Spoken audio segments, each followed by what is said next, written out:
आज हमारे साथ मौजूद हैं एक ऐसे ही आशिक जिन्होंने अपने इश्क को पाकीज़ा रिश्ता भी दिया, निकाह किया, मगर नौबत कुछ इस तरह की आई कि इनकी बेगम चली गई इन्हें छोड़कर। इसने 15 दिन के बाद ना कह दिया कि मैंने घर जाना है, कि मतलब कि मैं नहीं घर के बगैर रह सकती हूँ। आपसे दूर गए हुए कितना अरसा हो? 11 फरवरी को गए हैं। मीडिया को किसने हाथ दिया कि वो मेरी पिक्स उछाले? ये तो है ही नशेई और साइको है।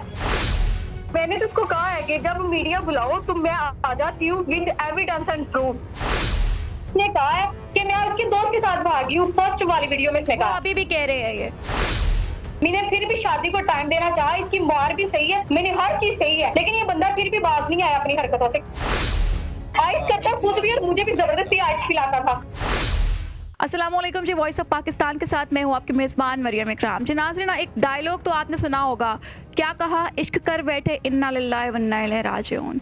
इसी तरह से आज हमारे साथ मौजूद हैं एक ऐसे ही आशिक जिन्होंने अपने इश्क को पाकीज़ा रिश्ता भी दिया, निकाह किया, मगर नौबत कुछ इस तरह की आई कि इनकी बेगम चली गई इन्हें छोड़कर। और ऐसे आशिक हैं कि कागजात इन्होंने हाथ में पकड़े हुए हैं, दीवारों पे तस्वीरें लगी हुई हैं और जगह जगह उनका नाम लिखा हुआ है। तो ये आगे फ्यूचर में क्या करेंगे, ये हमारे साथ अभी मौजूद है मोहम्मद अबू बकर शेख। इन्हीं से बात करते हैं कि आखिर मुआजरा क्या हुआ, पहली मुलाकात कहाँ हुई, निकाह कब हुआ और वो छोड़ कर क्यों चली गई। अस्सलाम वालेकुम। जी वालेकुम सलाम। सर पहले मुझे ये बताएं कि आप दोनों की मोहब्बत की कहानी शुरू कहाँ से हुई? सर मेरे एक ना दोस्त होते हैं, उनकी फ्रेंड होती है, वो मुझसे अक्सर मशवरा वगैरह कर लेती होती है फ़ोन पे। तो मुझे कहती है इस तरह एक लड़की है, उसको कोई हेल्प की ज़रूरत है। तो मैं फिर मतलब कि उसे मेरा नंबर दे देती है, मुझसे पहले फ़ोन पे करती है बात, शायद फिर मुझे मुलाकात करती है, एक दो दफ़ा मुलाकात होती है, फिर उसके बाद मुझे मैसेज कर देती है, आई इम्प्रेस यू पर्सनैलिटी ये वो। तो उसके बाद बकायदा प्रपोज और ये वो प्रपोजल जो है उनकी तरफ से आया या आपकी तरफ? उनकी तरफ से आया। हम ना मतलब कि एक मॉडल टाउन पार्क में चले जाते हैं, वेट कर रहे होते हैं किसी का, तो वैसे लेट नहीं कर रहे तो उसका भी नहीं दिल कर रहा होता जाने को, कारण मेरा भी नहीं कर रहा। सीधी बात है, अगर जाना होता तो बंदा चला ही जाता है, ताड़ी दोनों हाथों से बजती है, एक हाथ से नहीं बजती। बैठे हुए हैं, मुझे बार बार कह रही है मेरी कमर दर्द कर रही है, मेरी कमर दर्द कर रही है। मैंने फिर एंड पे कह दिया लेट जाओ, लेटना है तो आपने, ठीक है, मैं स्ट्रेट फॉरवर्ड जवाब दे देता हूँ। फिर उसके बाद इस तरह बात स्टार्ट, उनका मूड था, मुझे ख्वाहिश लगी तो मैं भी मतलब कि साथ उसके मतलब साथ देता गया और इस तरह मतलब बात बढ़ती गई। जब बात बढ़ गई तो फिर वो मुझे इनकी गलतियां नज़र आनी शुरू हो गई जो मैंने रजिस्टर पे नोट भी की होती हैं। और मैं फिर ऐसे कहता हूँ मुझसे मेरी तबीयत और किस्म की है, आप मेरे साथ नहीं गुजारा कर सकते, लिहाजा आप लहदा हो जाएं।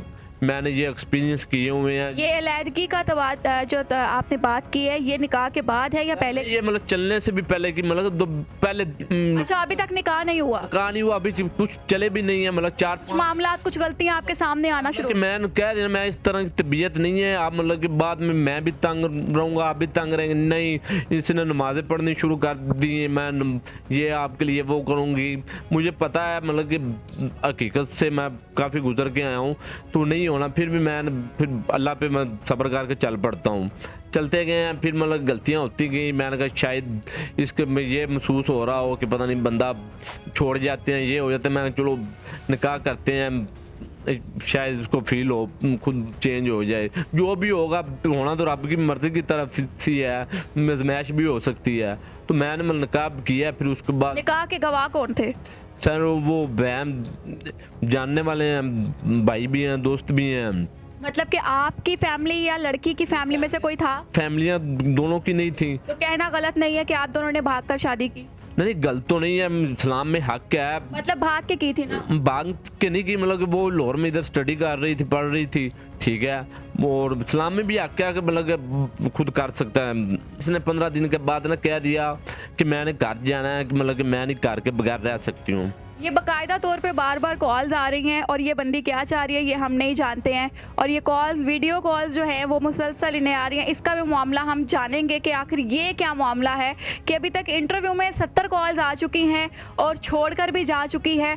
तो ये आपको क्या लगता है कि पैसे के पीछे थी, कोई ग्रो है ये, या क्या मामला है? सारे इसको अभी ये लगता है कि अभी भी मतलब दोबारा बातों में आएगा या ये होगा वो आएगा, लेकिन मैं उनको नहीं पता कि जब मतलब कि नाम पे बात हो तो छोड़ सकता हूँ, लेकिन असूल पे हो तो नहीं पीछे हटता हूँ। आपके साथ इतना बड़ा धोखा हो गया है तो आपने उसके बावजूद ये तस्वीरें और ये पीछे ये आपके इनके नाम ये सब कुछ रखा हुआ है, क्या आपको अब उनसे उलझन नहीं हो रही? नहीं, मुझे किसी चीज़ से नहीं उलझन होती, क्योंकि मुझे अल्लाह ताला की ज़ात का सहारा है शुरू से ही।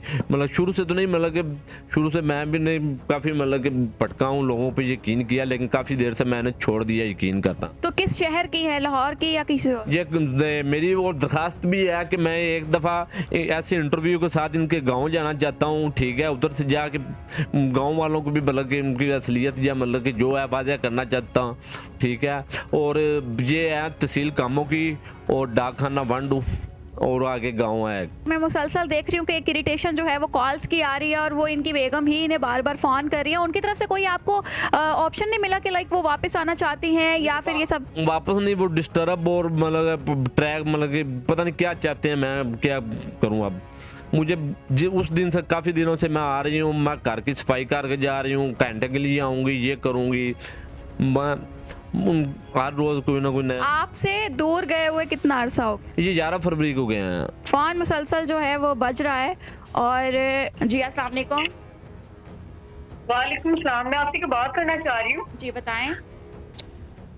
आपने कितनी आसानी से कह दिया कि बार बार कॉल कर रही हूँ, चाहे तो आप मेरी रिकॉर्डिंग कर ले। फर्स्ट ऑफ ऑल तो आप मुझे पहले अपना नंबर सेंड करें। ठीक है। कोई किसी पे ऐसे इल्जाम नहीं लगा सकता है। एक तरफ की बात पे आप कैसे मतलब एक्सेप्ट कर लेती हैं कि एक तरफ की जो बात है वो सच होगी? मोहतरमा बेसिकली बात मीडिया को किसने हाथ में दिया है कि वो मेरी पिक्स उछाले? ये तो है ही नशेई और साइको है। सही। तो मैं मोहतरमा हमारे सामने जो गवाह मौजूद होगा हम तो उसी से बात करेंगे ना। तो मैंने तो उसको कहा है कि जब मीडिया बुलाओ तो मैं आ जाती हूँ with evidence and proof. Okay. नहीं तो आप अगर आपको मेरी कोई पिक्स आई ना मीडिया में तो मैंने एक्शन लेना। मैंने कल उनको कांटेक्ट किया बोल वालों को, और इसके पहले इंटरव्यू सुने, आपको खुद पता चलेगा कितना डिफरेंस है इसके इंटरव्यू में, समझ आइए। तो आप मुझे मामलात बता दें कि क्या आखिर सर एक मिनट आप मुझे बता दें कि क्या मामलात आपके साथ पेश आए हैं?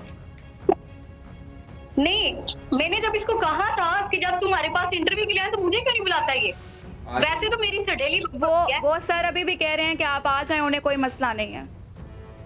ठीक है, आप कॉन्टैक्ट नंबर दें, मैं सेपरेट आऊंगी विद एविडेंस। ये इसने वहां आना होगा तो आ जाए, मैं इसकी जगह पे नहीं आ सकती। अगर आप और मुझे दूसरी बात, आपको किसी ने मेरी पिक उतारी ना तो मेरे से बुरा कोई बंदा नहीं होगा। हम इनके पास चले जाते आप मुझे थोड़ा सा मामला बता दें कि आपकी तरफ से क्या चीज है जो आप कहेंगे कि ये गलत है। बताइए बात, आप मेरी बात सुनने के बाद इसके जो पहले इंटरव्यूज है ना, जो पहले 3 दे चुका है, उसको जरा गौर से सुनिए। आई थिंक सो आप बेटर अंडरस्टैंड कर पाएंगे क्योंकि आप भी मीडिया से रिलेटेड है। ठीक है, और आपको वो इंटरव्यू सुनने से ही पता चल जाएगा कि इसकी बातों में कितना डिफरेंस है। सही। तो आप बताएंगे कि आप मुझे छोड़कर क्यों गई हैं? मेरी बात एक दिन इसने कहा है कि मैं उसके दोस्त के साथ भागी हूँ। फर्स्ट वाली वीडियो में इसने वो कहा। अभी भी कह रहे हैं ये। किया था? बकायदा तौर पे मैं आपसे वही पूछ रही हूँ कि आप क्यों छोड़कर गई? मैं इसलिए छोड़ के गई कि जैसा घटिया इंसान मैंने जिंदगी में नहीं देखा। मैंने फिर भी इसके घटियापन की वजह से इसको माफ किया है। तो आप क्या चाहती हैं? आप मुझे बताएं, मैं मानती हूँ कि मेरी पसंद की शादी थी, मैंने इसको पसंद किया है, लेकिन क्या शादी इसने भी जबरदस्ती की है, वो एक बात अलग है। मैंने फिर भी शादी को टाइम देना चाहा। इसकी मार भी सही है, मैंने हर चीज सही है, लेकिन ये बंदा फिर भी बाज नहीं आया अपनी हरकतों से। क्या आपको लगता है कि लव मैरिज के 2 महीने में खत्म हो जाती है? आप तो चलो लेडी है ना, आके आए थे, मैं आपको बॉडी दिखा सकती हूँ अपनी। सही। मैं अपने बाल दिखा सकती हूँ जो मेरे बाल अंदर से इसने तारों के। अभी भी आप जाए, अभी वीडियो कॉल चल रही है आपकी। अब मैं आपको एक जगह बताती हूँ, जाओ, जहाँ से 3-3 4-4 तारें टूटी पड़ी है, मैंने छुपाई हुई है। इतना बुरा आइस करता खुद भी और मुझे भी जबरदस्ती आइस पिलाता था। कोई लोग अपनी बीवियों का बहुत साथ शेयर करते हैं। नंबर तक हुआ हुई है। सही। चले मोहतरमा, मैं आपको नंबर शेयर करवा देती हूँ, आपसे मुलाकात नंबर शेयर करें और मेरा नंबर लेके please kindly contact with me, okay? वरना मैं मीडिया पे भी एक्शन लूंगी। मैं पहले केस कर चुकी हूँ जुडिशनल मजिस्ट्रेट के पास, ठीक है, मॉडल टाउन में। आप जब चाहें तो मैं उधर आकर मिल सकती हूँ। इनका कहना ये है अबू बकर साहब का कि मेरी जो बेगम है वो पैसे मुझसे हथियाती रही और कुछ वक्त के बाद वो चली गई जब शायद इनके पास पैसे खत्म हो गए। इतने इस्तेमाल उन्होंने नहीं लिए, लेकिन पैसों से बड़े जो उन्होंने नुकसान किए हैं, मतलब कि मेरे साथ जो लोग टच में ऐड किए हैं वो मुझे लूटते रहे हैं, वो दूसरों से जो ज्यादतियाँ करवाई हैं वो मुझे मतलब कि जो पुलिस मतलब कि इसके कहने पे आई है तो कितनी बड़ी मतलब कि प्लानिंग के साथ आई है। ऐसे मुझे थाना टाउनशिप लगता है, ये थाने सत्तू कतला से रेड हुई है, तो मतलब कि कोई इसके पास आप कॉन्फिडेंस है तो आपको मतलब थ्रेड करने की अपनी तरफ से कोशिश कर रही है। जी, तस्वीर का दूसरा रुख जो था वो वीडियो कॉल जो हमें बार बार रिसीव हो रही थी, उनसे बात करके मिला कि ये जो अबू बकर हैं ये अपनी बेगम पे तशद्दुद करते थे, जो उनके अल्फाज है। जाहिर सी बात है जंग दोनों साइडों पे छिड़ी हुई है, वो अपने एविडेंस देंगी, ये अपनी एविडेंस देंगे। सारे जो पेपर्स हैं वो इनके पास मौजूद हैं, उनकी जो इश्क में है इन्होंने पोइट्री भी करना शुरू कर दी हुई है, अपने पास कागजात, अपने पास डायरीज जो हैं वो मजीद रखी हुई हैं। आप आखिरी अल्फाज क्या कहना चाहेंगे आप मीडिया को? सर मैं मीडिया को ये कहना चाहूँगा, जो हकीकत है, सच्चाई है, उसके साथ चला जाए, उसको सामने लेके आए, मतलब कि उसके मतलब एंड तक, उसके गांव तक, मेरे गांव तक जाएं, उनको बताएं, उसको बेनकाब करें और उसको सज़ा दिलवाएं गवर्नमेंट से। जी नाज़रीन, जैसे कि आप लोगों ने देखा कि शेख अबू बकर साहब का कहना है कि मैं उसे वापस नहीं लाना चाहता, मगर मैं ये चाहता हूँ कि जो मेरे साथ हुआ है वो मेरे बाद किसी और के साथ ना हो, क्योंकि ये एक ग्रोह है जो पैसे हथियाते हैं बाकी लोगों के घर में घुस के उनकी चीज़ों को गैर इस्तेमाल करते हैं। तो खैर उम्मीद करती हूँ कि और एक ये भी पैगाम है, अगर जी मैंने इसके साथ निकाह किया, अगर जी आना, मेरे बच्चे की माँ भी बनने वाली है, अगर आना ये चाहे तो सर मुझे वीडियो कॉल से बिल्कुल नहीं लगता उनकी कॉल से कि वो वापस आना चाहती अगर आना चाहे, मतलब जिस तरह से भी आना, बात करे, तय करे, रहना चाहे तो मैं रख सकता हूँ, लेकिन इनको मैं किसी मतलब के जो केस में इन्वॉल्व, मैं क्यों उनको नहीं छोड़ूंगा। चीफ जैसे कि अपनी बेगम से ये कहते हैं कि ये वापस आना चाहें तो आ सकती हैं, मगर बाकी लोग जो बीच में केस के इन्वॉल्व हुए थे उनको मैं बिल्कुल इस चीज़ पे नहीं करता। दरखास्त देते हैं, हाँ, होते हैं, वो भी। तो अपनी कीमती राय से आगाह कीजिएगा कमेंट सेक्शन के अंदर। अभी तक मुझे दीजिए इजाज़त, देखते रहें वॉइस ऑफ पाकिस्तान। अल्लाह हाफिज़।